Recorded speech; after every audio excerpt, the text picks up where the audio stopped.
6월 3일 수요일 새벽 기도에 하나님 앞에 드립니다. 함께 기도할 지구촌의 미전도 종족은 인도에 살고 있는 도말족입니다. 인도에 21,700명 지구촌에 그렇게 살고 있게 되는 작은 종족입니다.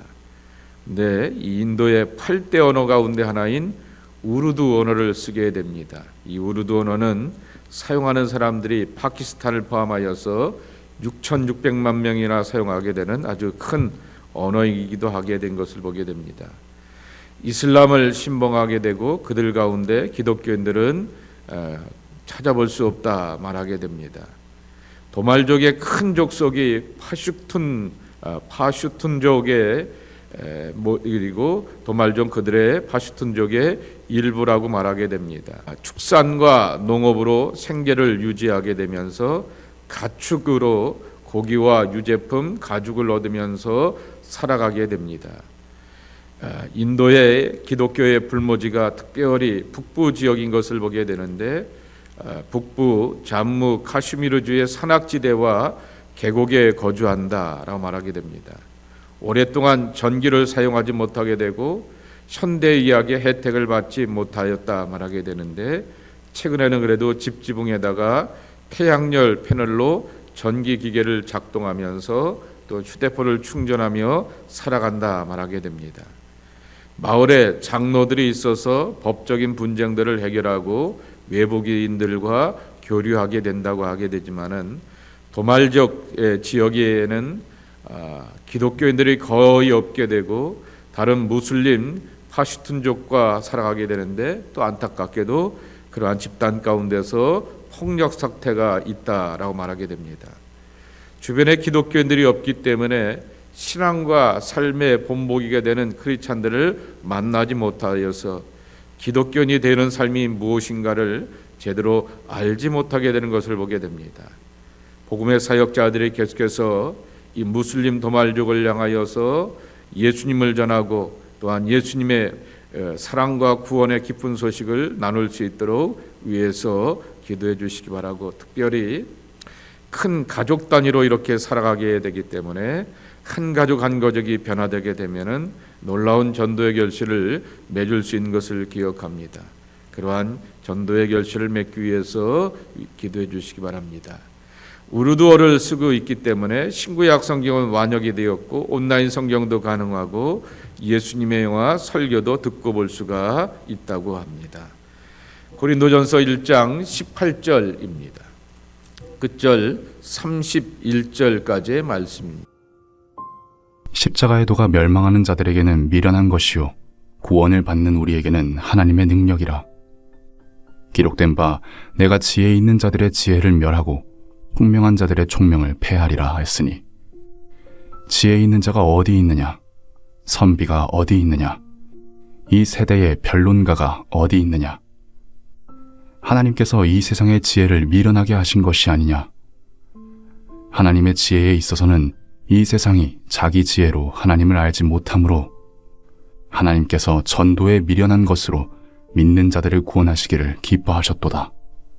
유대인은 표적을 구하고 헬라인은 지혜를 찾으나 우리는 십자가에 못 박힌 그리스도를 전하니 유대인에게는 거리끼는 것이요 이방인에게는 미련한 것이로되 오직 부르심을 받은 자들에게는 유대인이나 헬라인이나 그리스도는 하나님의 능력이요 하나님의 지혜니라. 하나님의 어리석음이 사람보다 지혜롭고 하나님의 약하심이 사람보다 강하니라. 형제들아, 너희를 부르심을 보라. 육체를 따라 지혜로운 자가 많지 아니하며 능한 자가 많지 아니하며 문벌 좋은 자가 많지 아니하도다.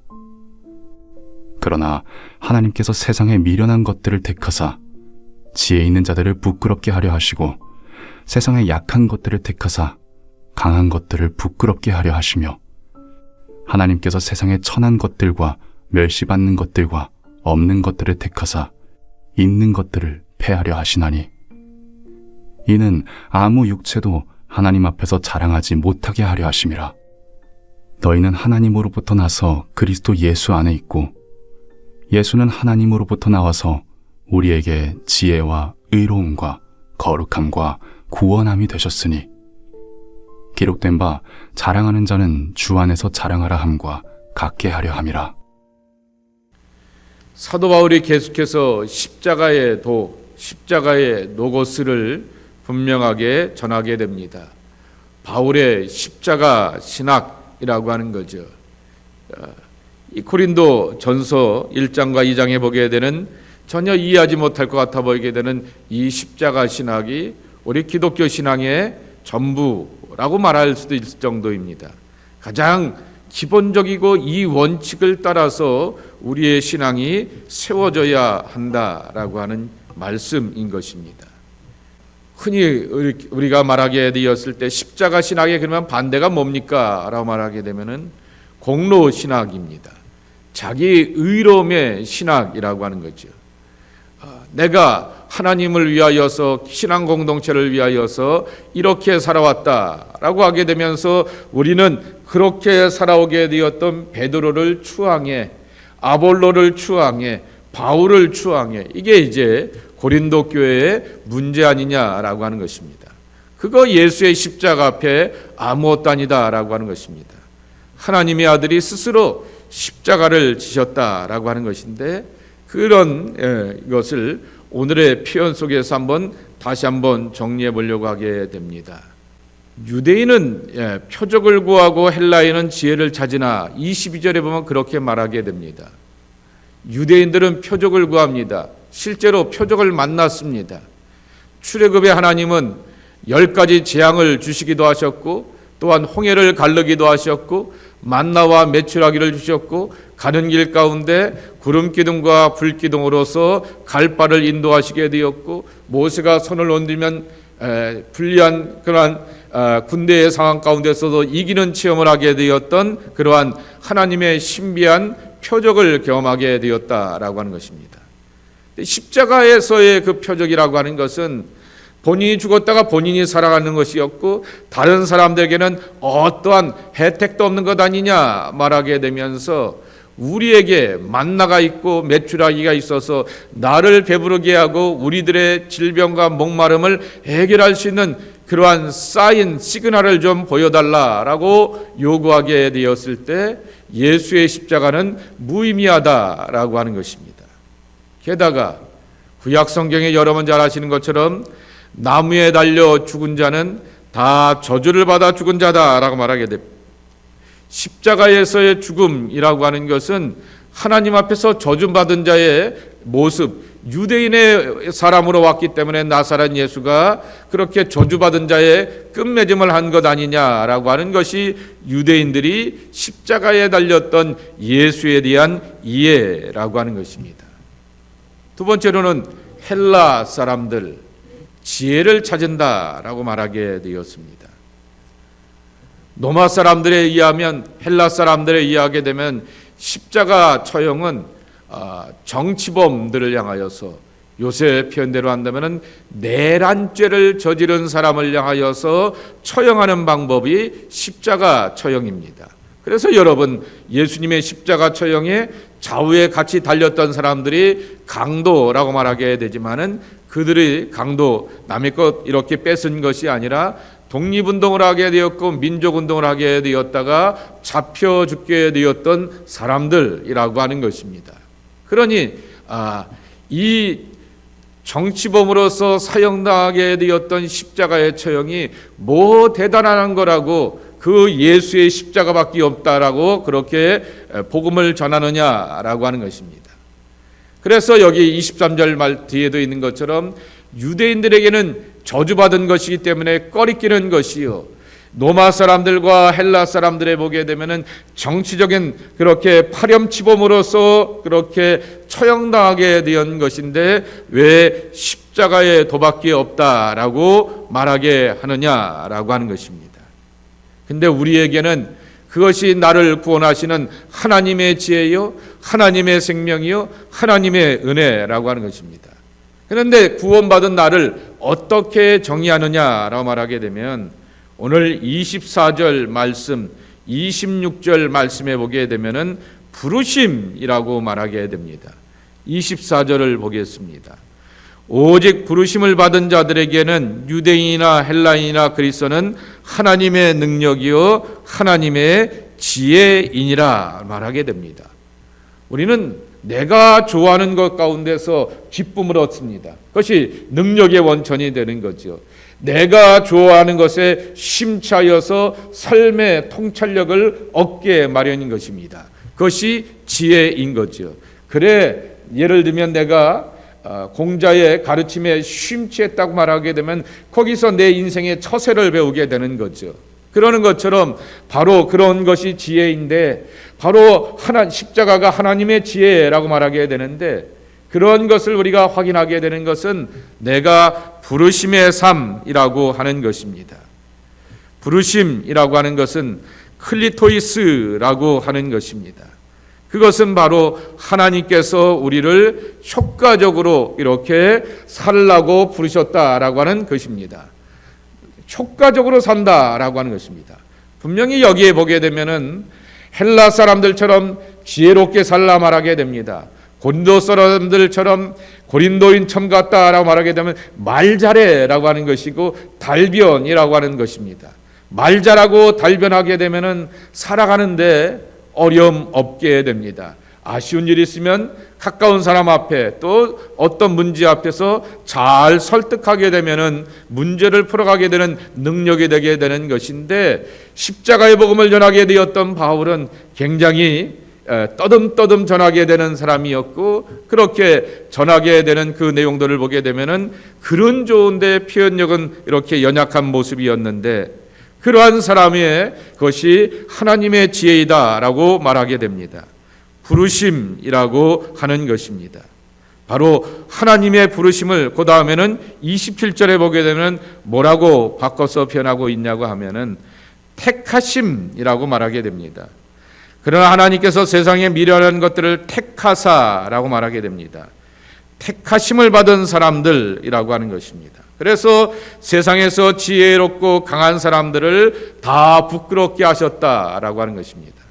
우리가 하나님 앞에서 선택받았다라고 하는 것입니다. 하나님이 나를 불러서서 나와 함께 하나님의 나라의 기쁨으로 살자라고 나를 부르셨고, 하나님이 나를 선택하셔서 내가 내게 하나님의 일을 맡기려고 해라고 하게 되면서 하나님의 거룩한 산병과 본분을 내게 허락하여 주셨다라고 하는 것입니다. 그런데 그것은 여기 바울이 스스로 고백하게 되었던 것처럼 유대인들의 입장에서 보게 되고 헬라 사람이나 로마 사람의 입장에서 보게 되면은 약한 존재들이고 미련한 존재들이라고 하는 것입니다. 그러나 하나님이 택하셔서 그러한 잘난 사람들을 향하여서 능히 물리치고 헤쳐나갈 수 있는 하나님의 능력으로서 우리를 선택하여 주셨다라고 하는 것입니다.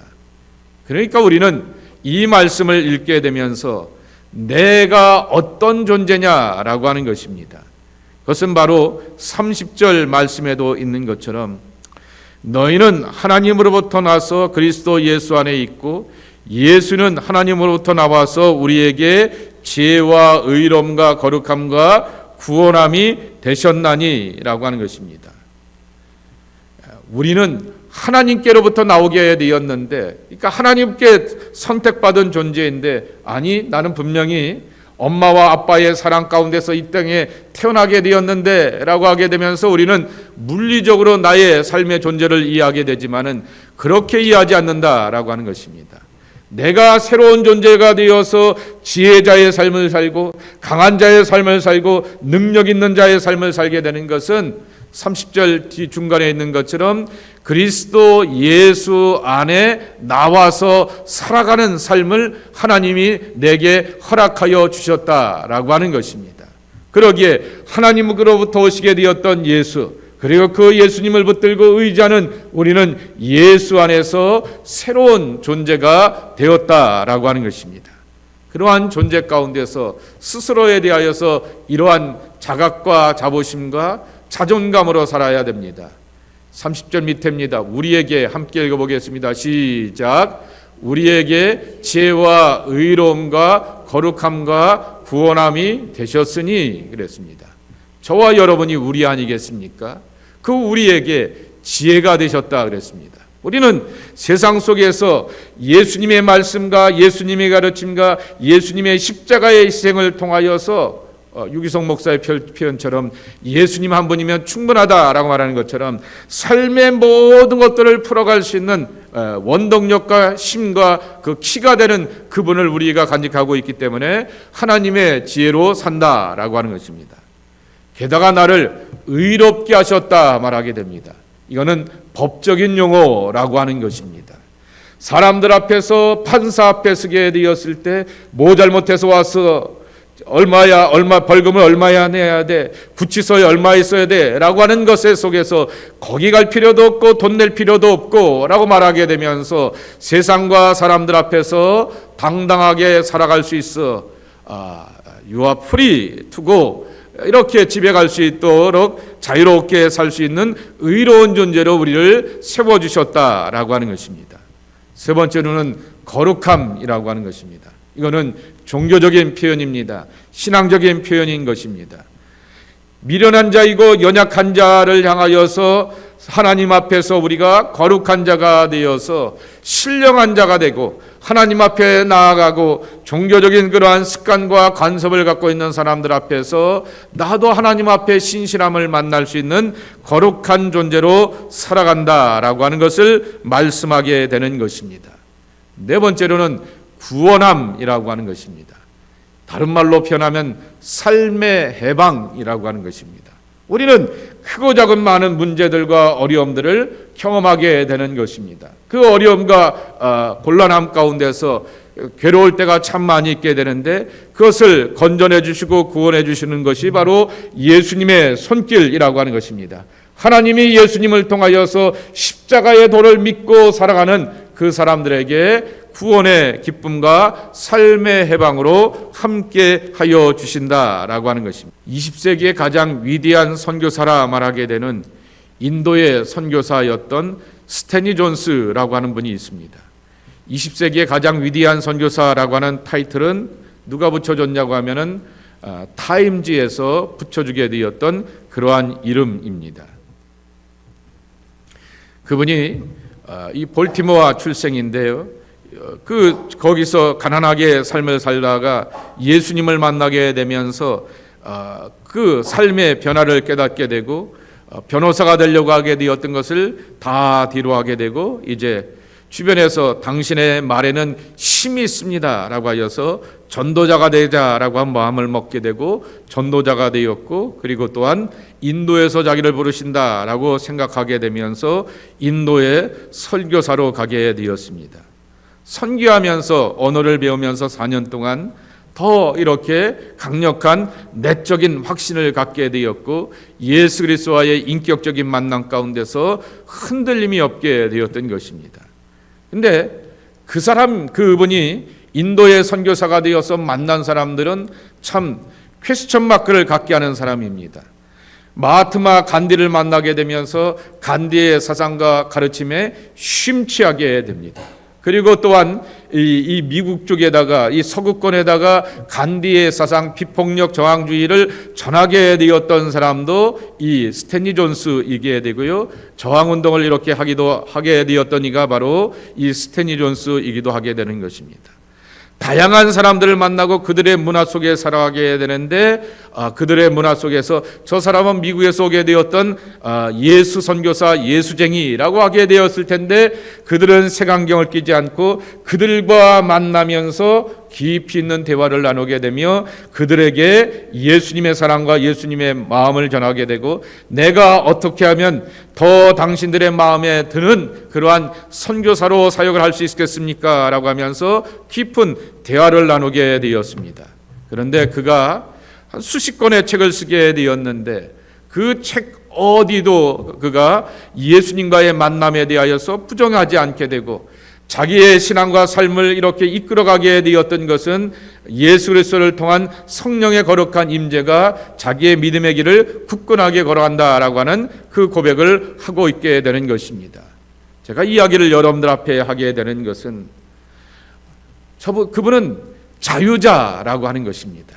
그리스도를 만남으로 인하여서 경험하게 되었던 기쁨이 있기 때문에 간디를 만나거나 인도에 있게 되는 힌두교 사람들을 만나고 시크교 사람들을 만나고 무슬림을 만나더라도 자유자가 되어서 담대함 가운데서 복음의 사람답게 살게 되었고, 다른 기독교 선교사라고 말하게 되면은 그를 만날 수 없게 되겠지만은, 그러나 그를 만나게 되면은 우리들의 사는 억울한 이야기들, 영국으로부터 폭력을 당하게 되고 어려운 일을 당하게 되었던 이 억울한 이야기들을 나눌 수 있는 귀한 분야라고 하면서 그러한 자기들의 이야기를 이렇게 함께 나누게 되었다라고 하는 것입니다.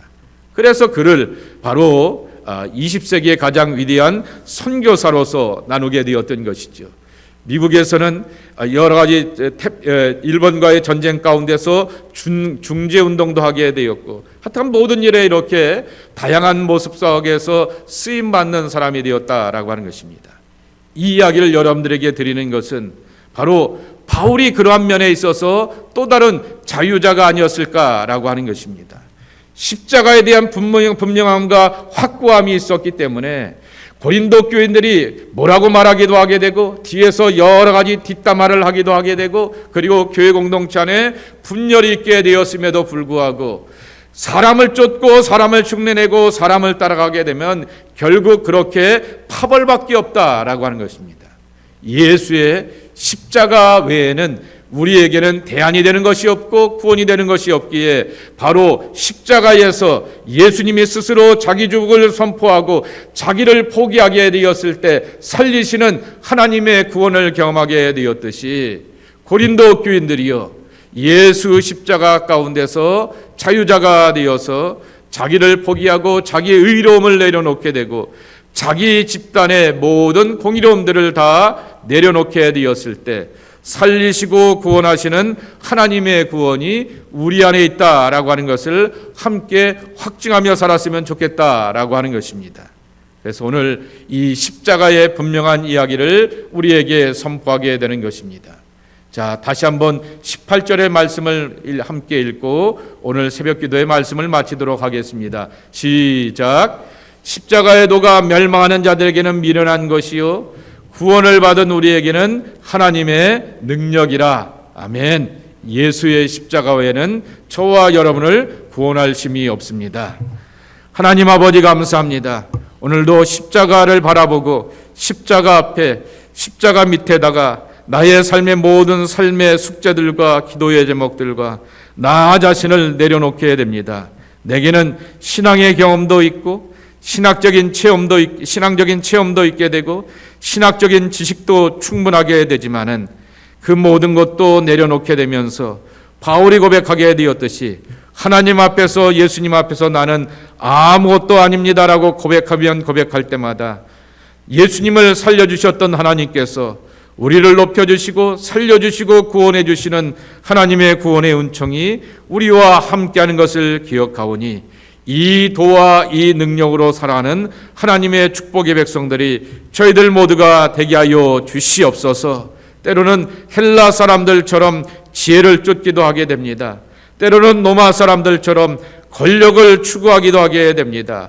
때로는 유대인들처럼 기적이 답이야 라고 말하게 되면서 기적을 쫓아가기도 하게 됩니다. 그러나 십자가는 무능력한 것처럼 보이게 되고 저주받은 것처럼 보이게 되지만은 여전히 2000년 전에도 유효하고 지금도 유효하고 앞으로 우리 자녀들에게도 유효한 하나님의 구원의 방법이 되고 믿음의 길이 되고 사역의 도구가 되는 것을 기억하며 예수의 십자가 붙들고 의지하면서 부르심으로 살아가는 하나님의 사람들이 저희들 되게 하여 주시옵소서. 우리가 부르심을 받고 선택받은 것은 십자가의 길을 걸어가게 되고 십자가를 꼭 잡고 살라 말씀하여 주셨사오니 십자가의 기쁨과 감격을 간직하면서 우리를 살리셨던 부활의 능력으로 살아가는 승리의 백성들이 일평생 우리의 신앙의 모습으로 축복받게 하여 주옵소서. 예수님의 이름으로 간절히 축복하며 기도하옵나이다. 아멘.